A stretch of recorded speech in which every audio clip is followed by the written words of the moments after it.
Breaking news, Senator Marcoleta posibleng matanggal bilang senador. Yan ang sinabi ng COMELEC. At yan ang mukhang gagawin ng COMELEC. Ang galing. Chairman George Garcia.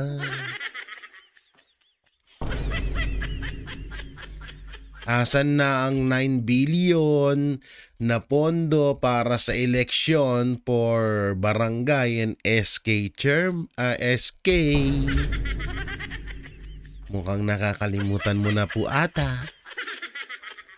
So ngayon, pagkatapos kay Senator Chis Escudero ay isinunod naman itong si Senator Marcoleta at tinahanapan ng butas para mawala ito sa tinik sa lalamunan ni Martin Romualdez. Dahil alam naman natin po na etong si Senator Marcoleta ay isa din po sa sa gigil na gigil, pinanggigigilan ngayon ni Martin Romualdez dahil nga ito ang nagdala kay Orly Gutesa at para ituro si Martin Romualdez na talagang nakikita naman natin na nagsasabi ng totoo itong si Orly Gutesa. Ngayon ay siya yung pinag-iinitan ng mga ulupong at eto ginagawan na siya ng mga kung ano-anong mga kaso at may posibilidad na mawala ito o matanggal bilang senador ng bayan. Tangina no, biruin mo, binoto natin yung tao, nanalo. Tapos pag ginusto ng COMELEC, tatanggalin. Ang galing. Ang galing no? Ganong kalupit. Nagkaroon pa ng botohan kung COMELEC lang din naman na magdidesisyon, hayop. Di sana tanggalin na lang yung botohan na yan. COMELEC na lang yung pagdesisyonin natin kung sino yung ilalagay dyan. Kung sino yung karapat-dapat na maging senador. Anak ng timang naman. So syempre, as usual, bago tayo mapunta doon, sa mga kababayan natin na gusto magpaabot ng tulong para sa mga kababayan natin na nasalanta ng bagyong Tino at Uwan, ay ito po ang katiwa-tiwala talaga at walang labis, walang kulang ang iyong tulong na makakarating sa iyong kababayan. Yan po ang SMNI Foundation. At andyan din po ang kanilang GCash number. Yan, dalawang GCash number na nandyan po sa baba at kitang-kita nyo naman. Yan talaga. Walang labis, walang kulang, walang pangbubudol dyan. Di katulad ng iba dyan ng mga budulista. At syempre, ang Banateros Brothers ay mapapanood nyo po sa Facebook page ng Vox Populi, ang boses ng bayan. At sa YouTube channel, pakisubscribe and pakipollow naman po ang Facebook page and YouTube channel ng Vox Populi. Diyan nyo po makapanood ng Banateros Brothers tuwing Sabado, 6 p.m. to 8 p.m. Nakaka-excite. Excited na ba kayo, guys? Oo. Panibagong bakbaka na naman. Marami na namang maiiyak dito sa amin. Oo. Talagang Oo. Puta na, parang ako si Francis Leo Marcos Kakapanood ko kay Francis, kay Puginius, tsaka kay Makagago,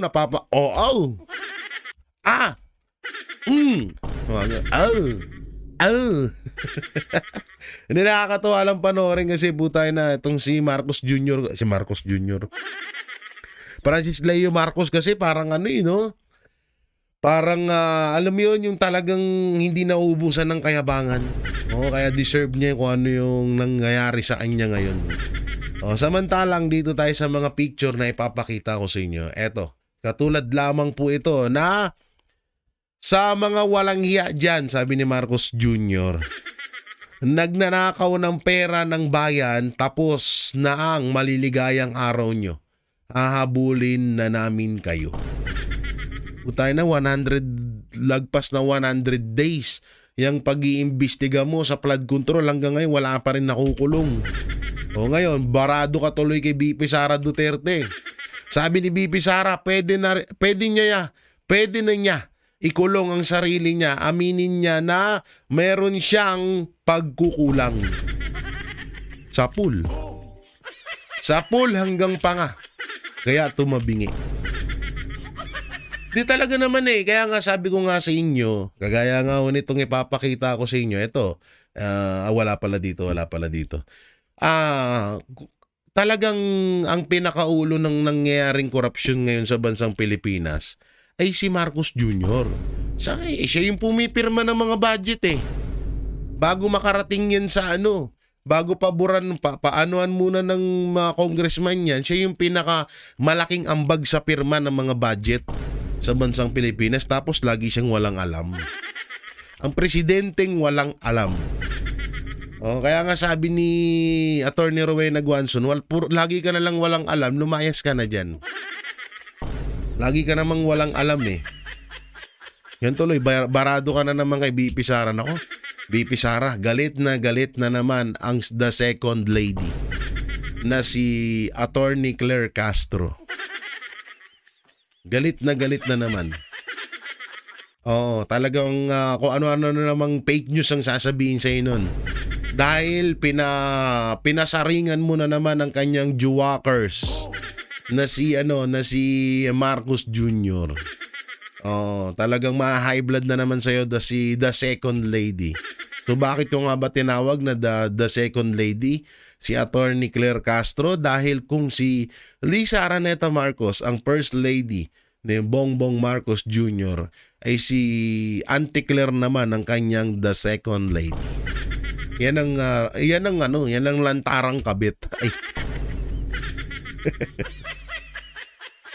Pero in fairness pag nababanggit yung pangalang Bongbong Marcos, kinikilig si Auntie Claire eh.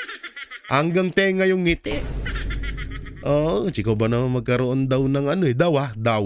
Ikaw ba naman daw magkaroon ng 2 billion na pondo eh. Putangin na, talagang abot tenga yung ngiti mo. So eto malupit oh. Akala mo si Detective Conan eh oh. Marcos Jr. Tinatarget mabawasan ng 60% ang baha. Anong gagawin namin dyan? Higupin namin. Ipapahigup mo na naman sa amin yan.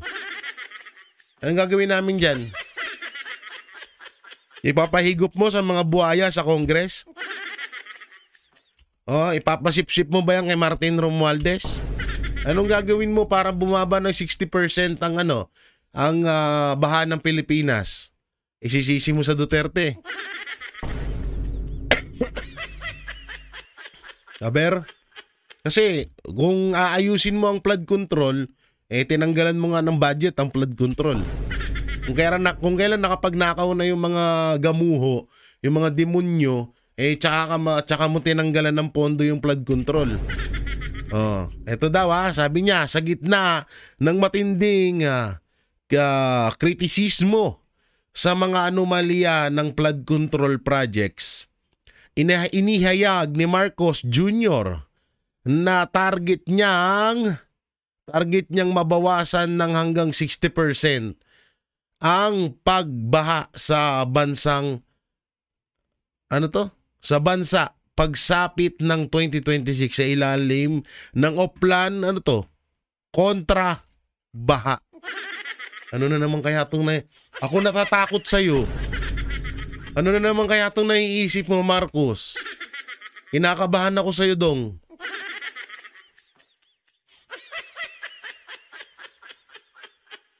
Baka mamaya sabihin nito, mga kaibigan, sipsipin nyo po ang baha. Alam ko na kung bakit. Kaya pala nag-imbento sila ng timba na kahit baha daw ang ilagay mo, pwedeng mainom. Okay. Yun pala yung purpose nun. Okay. Ipapainom pala sa mga Pilipino yung baha para mabawasan ng 60%. Tsaka in fairness ito na naman yung katagang target. Target kong pababain ang bilihin sa bansang Pilipinas. Target kong ayusin ang bansang Pilipinas. Target kong safe city ang bansang Pilipinas. Safe city tuloy. Target kong mawala ang mga drugs sa Pilipinas. Putay na, puro target hanggang ngayon walang natutupad, hayop. Puro na lang target eh, no? Oh, yung mga kababayan ko, i-flex-flex nyo minsan yung tiyan nyo. At mukhang ipapahigop sa atin ni Marcos Jr. yung baha para mabawasan ng 60%.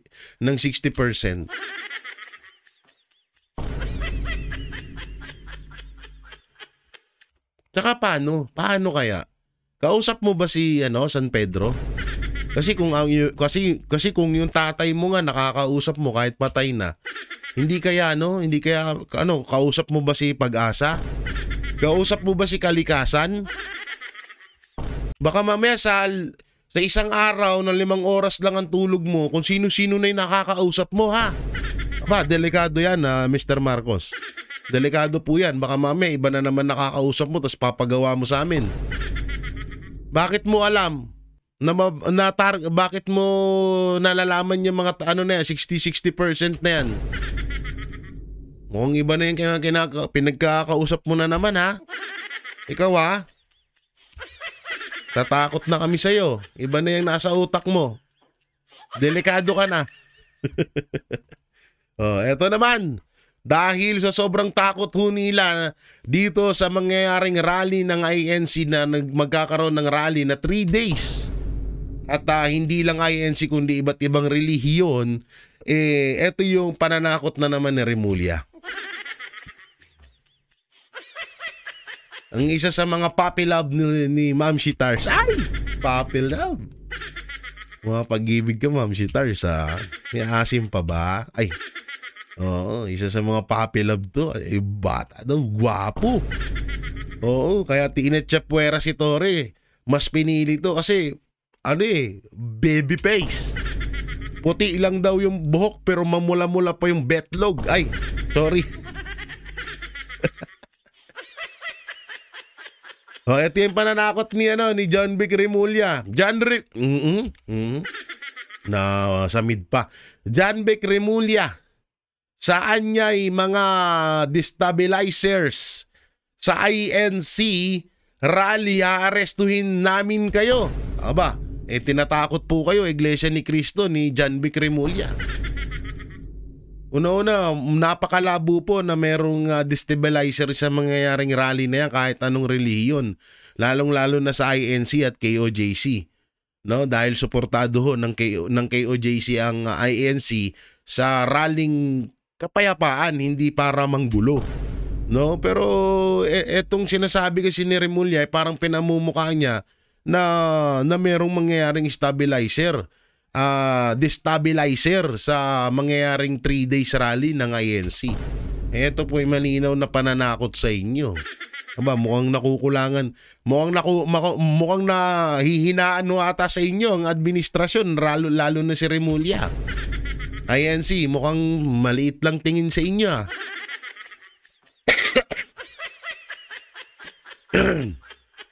O eto, sabi niya, sa ngayon pala ang sinasabi ko na sa mga nagbabalak ng destabilizations, kung magbuo kayo ng grupo ng walang permit at sumugod kayo, aarestuhin namin kayo, sabi ni John Vic Remulla. Una-una, di ba ang rally, naman yan? Di ba yung rally, naman yan, alaw yan sa ating bansa? Ba't ganyan parang hirap na hirap parang tinuturing, Tsaka ito bakit pinag-iinitan niyo yung rally ng INC or nung mga Duterte supporters, pero hindi niyo pinag-iinitan yung rally ng mga NPA, ng mga makakaliwa? Bakit kaya? Kasi yung mga makakaliwa, kapag nag-rally, talagang bayolente. Tsaka nagkaroon na ng rally ang INC. Wala naman nangyaring gulo. Bakit parang iba yung ibig mo sabihin dito, John Vic Remulla? Parang minamaliit mo ang INC? O sa tingin mo, manggugulo ang INC? O baka natatakot na talaga din kayo? Ikaw Papi Love Remulla, Oo, baka mapagalitan ka ni Ma'am Shitars niyan. Oh, sabihin ni Ma'am Shitars, darling, wag ka na magpaka-stress. Oh, wag mo masyadong i-focus yung sarili mo dyan sa mga rally-rally na yan. Saka wag ka masyadong mag-front dun sa rally, baka magasgasan ka. Papi love, sana all. Sana makunat-kunat na yun, ha. Ay, sorry. Makunat yung yung mga nagrarally. Oh, makunat sila. Ang tigas ng ulo, parang ganun. Oh, ganun ha. Oh, baka na iba nasa utak nyo eh. Oh, eto. Oo, sabi ni Senator Robin. Eto, yung batas na isinusulong ni Senator Robin, mahiya naman kayo. Batas na sinusulong ni Senator Robin Padilla sa layong alisin ng mga ang pangihimasok ng mga mambabatas sa pagtukoy, pagpupondo at pagpapatupad ng mga proyekto. Aba, maganda to ha. Maganda to, Senator Robin. Tsaka tong salitang mahiya naman kayo, galing yan kay Marcos Jr. So, ibig sabihin, pag ito ay hinadlangan ng mga mambabatas at ng ibang senador dyan, lumalabas na kinukontra nila ang kagustuhan din ni Marcos Jr. Kasi sa kanya galing to eh. Mahiya naman kayo. Pero dapat siya ang mahiya. Pero ako goods ako dito walang problema to. Oo. Talagang kahit ganyan-ganyan lang yung tawag dyan, hindi pero alam ko pinagtatawanan to ngayon eh. Kasi kahit daw sa pagsampa daw ng batas, Tagalog na Tagalog. Putay na, bakit? Amerika ba tayo? Anak ng teteng naman Pati ba naman sa pagpangalan sa isang batas, pinagtatawanan nyo porket ganito yung parang nyo na rin pinagtawanan yung amo nyo. Pag ganyan. Sa kanya ko narinig to mahiya naman kayo. Diba? So maganda yon, Senator Robin. Eto pa. Kapag nagkaroon ng time ay sasama ako, pero sinusuportahan ko ang panawagan nila. Sabi ni Vice President Sara Duterte. So, ibig sabihin, may posibilidad na makita natin si Vice President Sara Duterte sa magaganap na rally ng Iglesia ni Cristo. Okay din naman, wala naman, ewan ko, wala naman problema doon, pero alam naman natin na maraming tataas na naman ng mga kilay dyan. Lalong-lalo na si Second Lady Auntie Claire.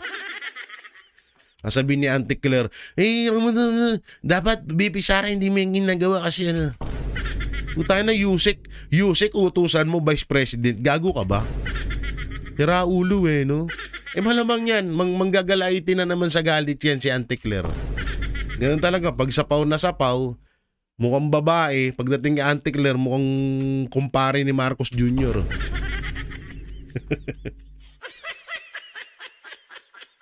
Pero abangan natin to si BP Sara na baka makita natin sa rally na magaganap ng INC. At doon naman wala hong problema yun dahil ang sinusuportahan niya naman ay yung panawagan ng mga INC, ng mga Pilipino kung ano yung kanilang panawagan para sa gobyerno. Kasi tsaka naman parte naman si BP Sara ng gobyerno, so wala namang problema yun, di ba? At least harap-harapan niyang maririnig ang hinanaing ng bawat Pilipino. Ganun dapat, Marcos.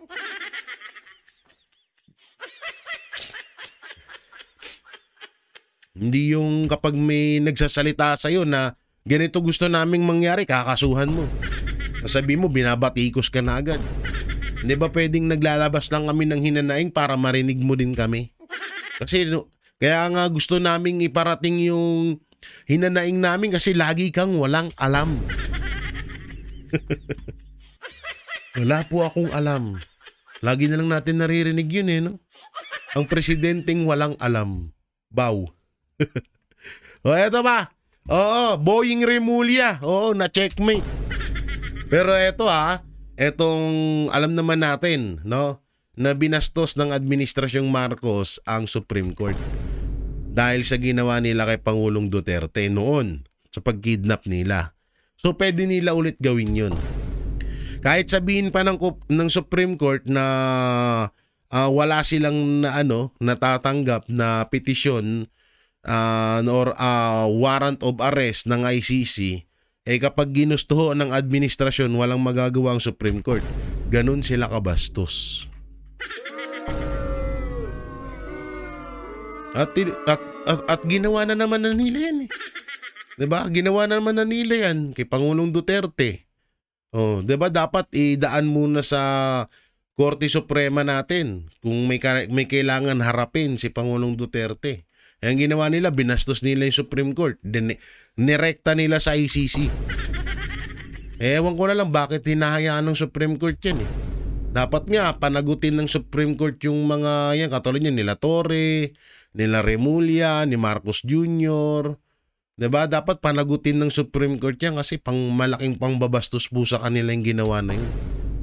Hindi naman patay ang buhay naman ng justice system sa Pilipinas tapos ganun yung gagawin nila, diba? Sobrang pangbabastos talaga. Samantalang dito tayo sa pahayag. Asa na yan? Ito ba yun? Wait lang itignan ko muna Baka magkamali tayo. Ito, panoorin natin. 3 senador pa ang irerekomendang makasuhan o pakasuhan ng Independent Commission for Infrastructure kaugnay ng mga maanumalyang flood control project. Nag-inspeksyon din ang ICI sa mga proyekto kontra baha sa Ilocos Norte. Ang kanilang nakita sa pagtutok ni Joseph Moro. Ininspeksyon ni Independent Commission on Infrastructure o ICI Special Advisor Rodolfo Azurin Jr. at Public Works Undersecretary Arthur Bisnar ang mga flood control projects sa Vintar, Ilocos Norte, kabilang ang nasa Bongo River at Sinigpit Creek. Kontraktor ng mga ito ang ilang kumpanyang pag-aari ng mag-asawang Pacifico at Sara Diskaya na nakakuha ng 150... Wait lang saan daw to? Proyektong binisita sa Bintar. Hindi ko alam yung Bintar. ...ng mga flood control projects doon sa halagang 9 billion pesos. Sa 6 na proyekto na binisita ni Azurin sa Vintar at Lawag River Basin, nakita nila walang ghost na nakita. And then, as to the standard, yun ngayon ang ibabalit natin. And yung may iwan na mga engineers dito, titignan pa nila yung mga ibang mga projects. We are transparent. We will go to every part of the country. Ganap na ganap tong mga to, no? Sa Vintar, Ilocos Norte, kabilang... Ilocos Norte pala? Ilocos Norte? So, ibig sabihin, kila Marcos Jr. yan. Bakit hindi nadadawit si Marcos Jr. dito? Ba't hindi nadadawit si Sandro Marcos dito? Ilocos Norte, bakit Diskaya lang yung narinig natin? Pustahan tayo kung sa Davao to, rekta agad sa mga Duterte to. Pero ito Ilocos Norte na pala to. Ang masama dito, wala daw. Wala daw ghost project pero merong substandard. Tas mga Diskaya lang yung pinupukol. Iwas pusoy kay Marcos. If there's a ghost project. Sa pagpapatuloy ng kanilang investigasyon, sabi ni ICI Chairman Justice Andres Reyes Jr., 3 senador pa ang irerekomenda nilang kasuhan kaugnay ng flood control projects. Hindi tinukoy ni Reyes kung sino-sino sila, pero iba pa ito sa naunang rekomendasyong plunder at graft complaint laban kina Senador Jinggoy Estrada at Senador Joel Villanueva. Bukod sa 2 senador, may 2 kongresista, si dating Congressman Saldi Co at dating Caloocan 2nd District Representative Mitzi Kahayon Uy o kabuuang 4 na mga mababatas ang inirekomenda na ng ICI na kasuhan. Focus na naman sila sa mga senador. Sa executive order na bumuo sa ICI, may kapangyarihan ng komisyon na magrekomenda ng mga state witness, mga kasabwat sa krimen na pwedeng gamitin ng gobyerno laban sa mga sangkot sa anomalya. Sabi ni Reyes, yes, we'll be using that. We will see if we ganap na ganap. maybe. Galing Isinumite naman umakting. ngayong araw ng ICI ang ikalima nitong rekomendasyon sa Ombudsman. Ang kasuhan din ng graft malversation at iba pang kasong kriminal sina dating DPWH Bulacan 1st District Engineer Henry Alcantara, dating Engineer Bryce Erickson Hernandez, Engineer Ernesto Galang at 3 iba pang opisyal ng DPWH Bulacan. Kaugnay yan ng 74 million peso ghost flood control project sa Hagonoy, Bulacan. Pinakakasuhan din ang may-ari ng kontraktor na Darcy and Anna Builders and Trading na si Darcy Kimmel Respesio. Ang rekomendasyon ay base sa report ng Commission on Audit o COA na nagsabing walang istrukturang itinayo sa lokasyong sinabi sa proyekto kahit pa binayaran ito at inineklarang tapos na Oktubre noong isang taon. Pinakakasuhan naman ulit ng kasong administratibo si dating DPWH Secretary Manuel Bonoan na nasa labas na ng bansa ngayon at mga dating DPWH Undersecretaries Roberto Bernardo at Catalina Cabral. Ngayon na, pinagloloko nyo lang kami. Nasa ibang bansa na si tawag dito, si Bunuan eh. Ano pa bang silbi nung kaso nyo na yun? Tiniyak ni Pangulong Marcos na Eto na, makukulong tiniyak bago na naman. magpasko ang Paktay tayo mapapatunayang dyan. sangkot sa anomalya sa flood control projects. Buwelta naman ni Vice President Sara Duterte, dapat kasamang makulong ang Pangulo. May report si Joseph Moro. Sa Ilocos Norte na mismong baluarte ng mga Marcos nag-inspeksyon ng flood control projects ang Independent Commission for Infrastructure at DPWH. Sabi ng ICI tungkol sa 6 na proyektong binisita nila sa Vintar at Lawag River Basin. Walang ghost na nakita.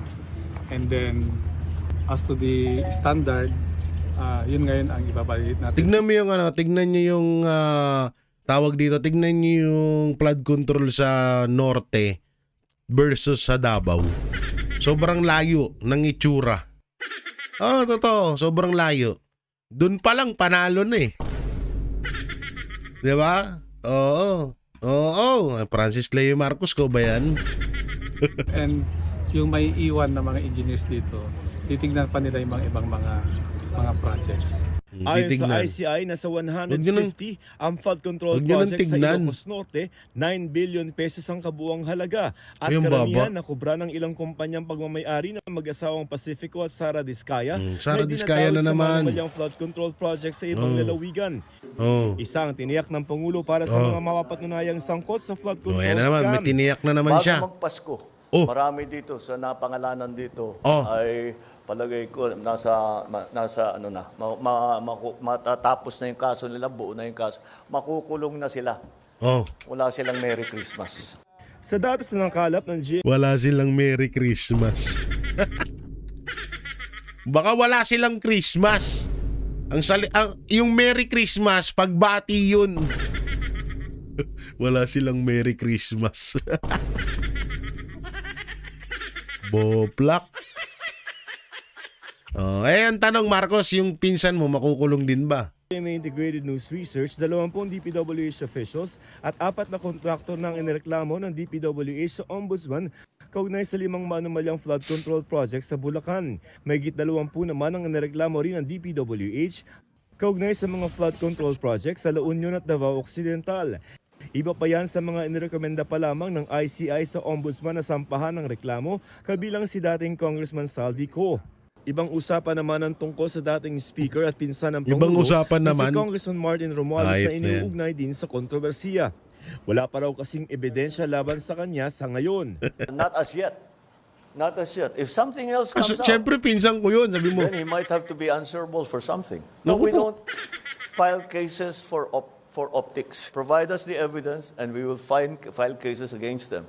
3 senador pa ang irerekomendang kasuhan ng ICI. Di ba kinasuhan na yan si Martin Romualdez doon sa 241 billion?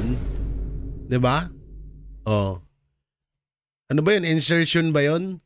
Yung sinampa nila Atty. Topacio at Atty. Jimmy Bondoc?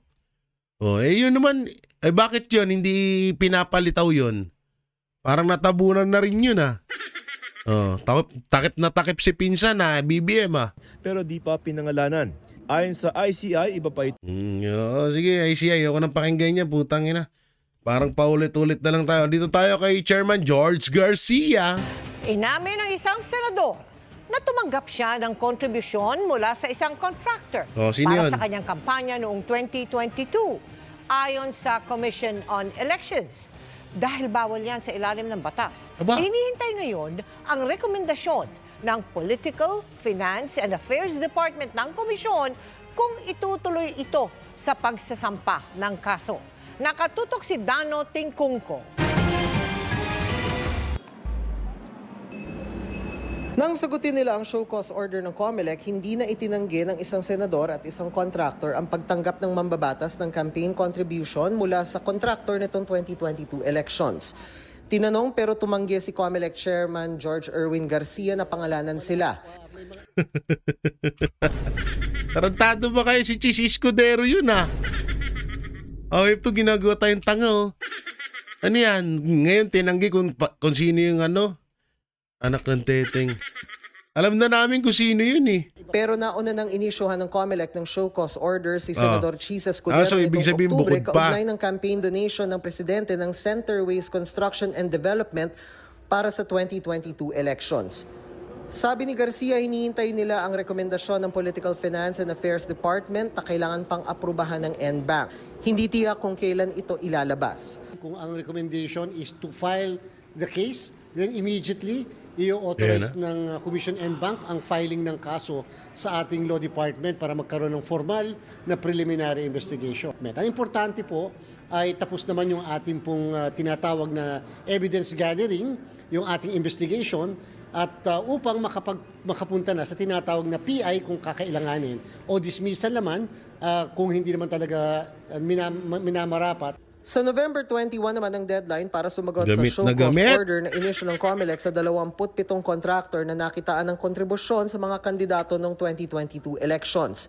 Matapos nito, mga kandidatong binigyan naman ng kontribusyon ng 2022 elections ang i-issuehan ng show cause order para ipaliwanag kung bakit hindi sila dapat kasuhan ng paglabag sa Section 95C ng Omnibus Election Code.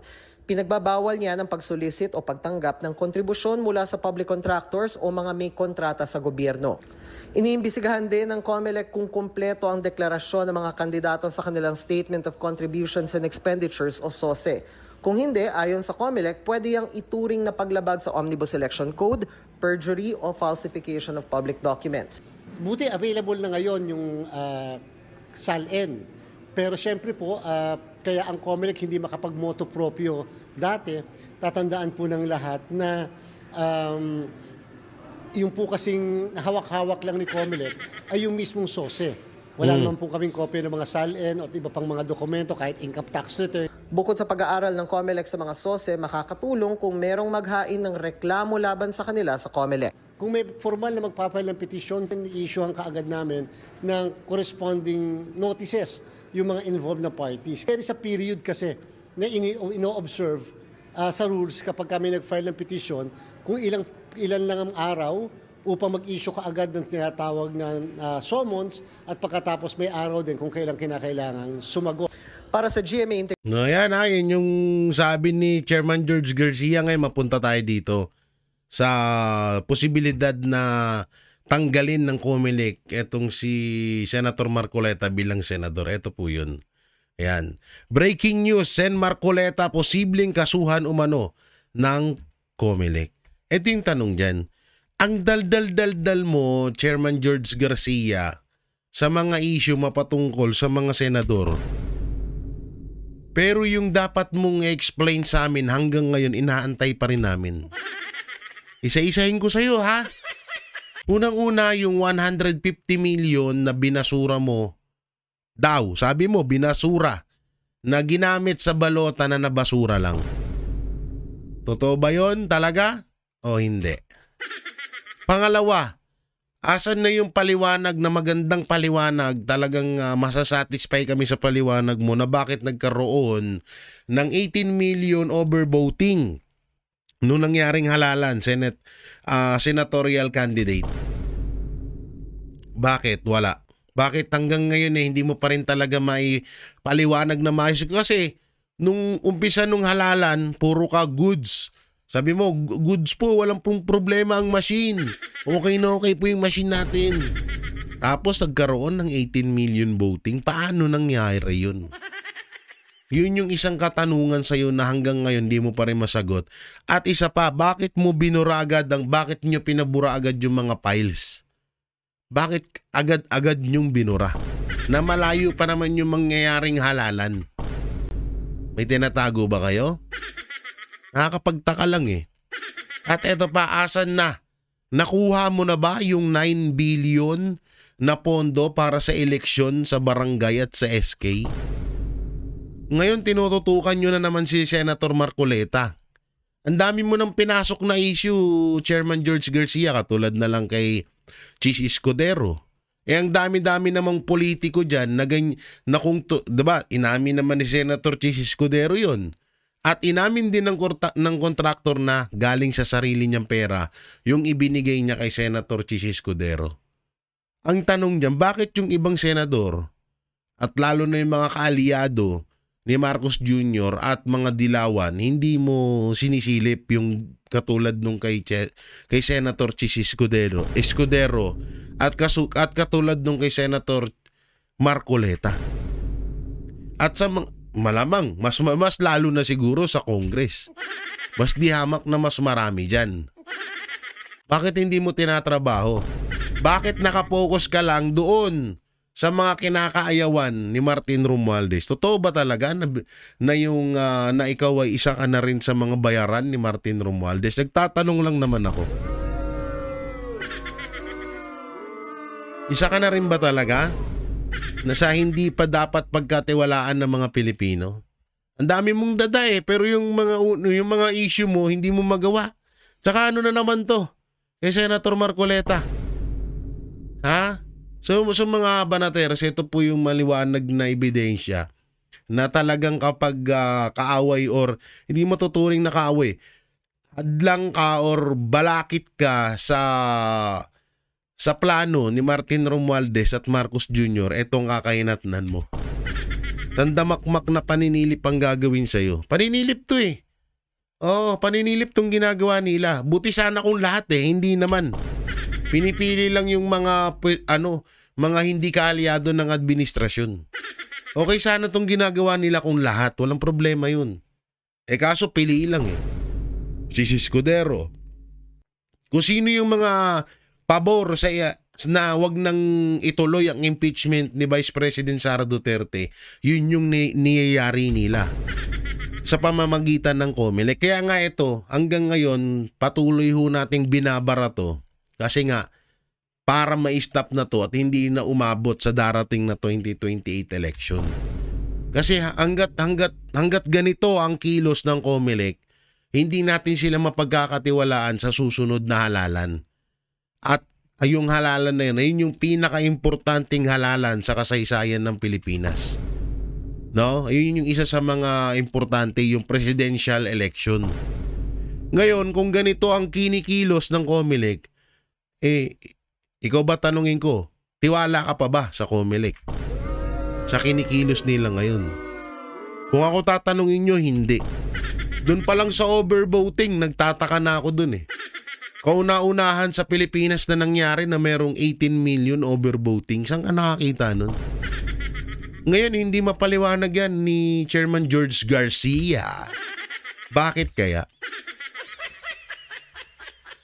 So yan mga banateros, mga kabiyaya, bakit kaya hindi may paliwanag ni Chairman George Garcia yon at bakit na naman todo puntirya na naman po ang mga senador, lalong-lalo na itong si Senator Marcoleta nitong COMELEC. Ano na naman kayang panibagong diversional tactic ito ng Administrasyong Marcos?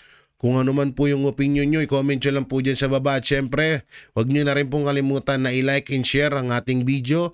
Pati na rin po ang pakisuportahan na rin po ang channel ng SMNI, DCAR 1026 at syempre ang buong Banateros Brothers. So yun, hanggang dito na lamang po yung video natin. Maraming salamat. Ingat po kayo palagi. God bless and peace and bye-bye. Yan ang Banateros, walang inuurungan. Pag tama palakpakan, pag mali ay babanatan. Yan ang Banateros, boses ng ordinaryong Pilipino.